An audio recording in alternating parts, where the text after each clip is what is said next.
और आइए सीधा रुख करते हैं, इस वक्त स्वास्थ्य मंत्रालय की प्रेस कॉन्फ्रेंस हो रही है वहीं दिल्ली में लगभग 50% की इंक्रीज है।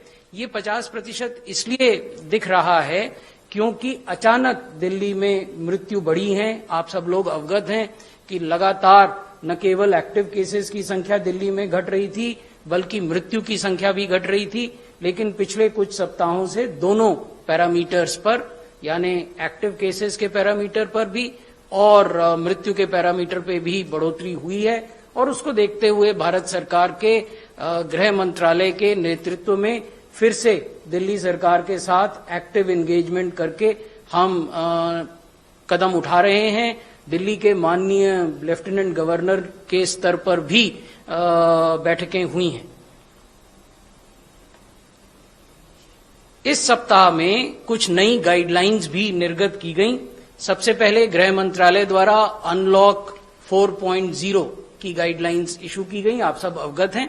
उसमें अधिकांश गतिविधियां परमिट की गई हैं कंटेनमेंट जोन के बाहर, और राज्यों को तथा संघ शासित क्षेत्रों को ये परामर्श दिया गया है कि वो कंटेनमेंट जोन के बाहर किसी भी प्रकार का लॉकडाउन करने से पहले भारत सरकार से विमर्श कर लें। इसके साथ ही डायबिटीज मैनेजमेंट पर क्लिनिकल गाइडलाइंस हमने जारी की हैं स्वास्थ्य मंत्रालय ने, खासकर ऐसे मामलों में जहां की मरीज को कोविड होने की भी संभावना हो या ILI और सारी के सिम्टम हो और डायबिटीज भी हो। उसी प्रकार हमने एक गाइडलाइन निर्गत की है कि कैसे टीबी और कोविड की बाई डायरेक्शनल स्क्रीनिंग की जा सकती है और ILI और सारी के केसेस में टीबी की स्क्रीनिंग कैसे की जा सकती है।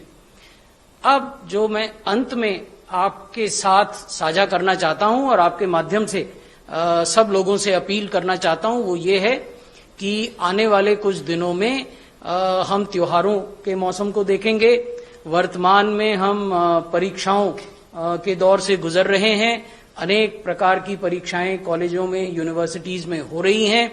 इस सब परिप्रेक्ष्य में ये जरूरी है कि समुदाय के स्तर पर, समाज के स्तर पर कोविड एप्रोप्रिएट बिहेवियर को न केवल अपनाया जाए बल्कि उसको पूरे जोर शोर से प्रचारित भी किया जाए। हम अपने अगल बगल में भी लोगों को समझाएं, अपने गली मोहल्ले, आस पड़ोस, अपने परिवार के भीतर, अपने वर्क प्लेसेस में ये बताएं कि कोविड एप्रोप्रिएट बिहेवियर को अपनाना अत्यंत आवश्यक है। तो कोविड एप्रोप्रिएट बिहेवियर क्या है? हम 2 गज की दूरी बना के रखें। जब तक कोई वैक्सीन नहीं आती तब तक सोशल डिस्टेंसिंग ही सोशल वैक्सीन है। हम अपने हाथों को निरंतर साबुन और पानी से धोएं, चाहे वो मैले न हो तो भी धोएं। एल्कोहल बेस्ड सैनिटाइजर्स का उपयोग करें। रीयूजेबल फेस कवर और मास्क पहनें। अपने आंखों, नाक और मुंह को हाथ से छूने से बचें। और जब भी हमें खांसना हो या छींकना हो तो अपने नाक और मुंह को कवर करें।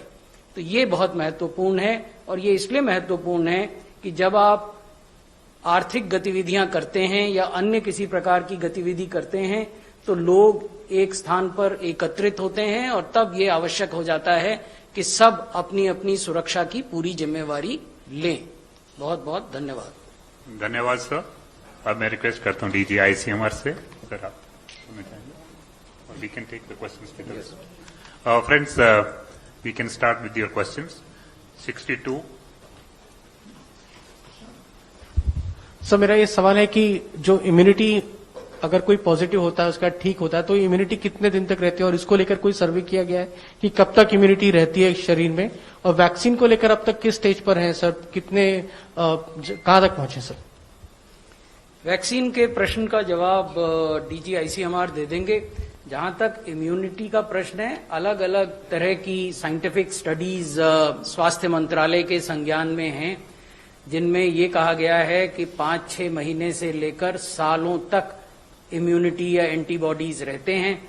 लेकिन हमारा सबको परामर्श ये है कि चाहे आप बीमार हुए हों और रिकवर भी हो गए हों तो भी जो सोशल डिस्टेंस, मास्क पहनना, हाथों को धोना, इन सब चीजों को पूरी सावधानी से इनका पालन करें। vaccine. I think I will agree with what the Secretary has said. It's important for the first question, important to remember that this is a new disease. It is only 7-8 months old disease, so we do not know how long the immunity will persist. It is being studied, as said, in several studies across the world, not only in India, but across the world, and looking at how long the antibodies persist. One point to remember is that for respiratory viruses, whether it's influenza or flu, if you look at historically, the flu vaccination is given every year. The influenza vaccination is given every year because the immunity does not last or lasts up to a year. So that is the point about the immunity. For this virus, we are looking at it, and several studies are ongoing, not only in India but across the world. 26.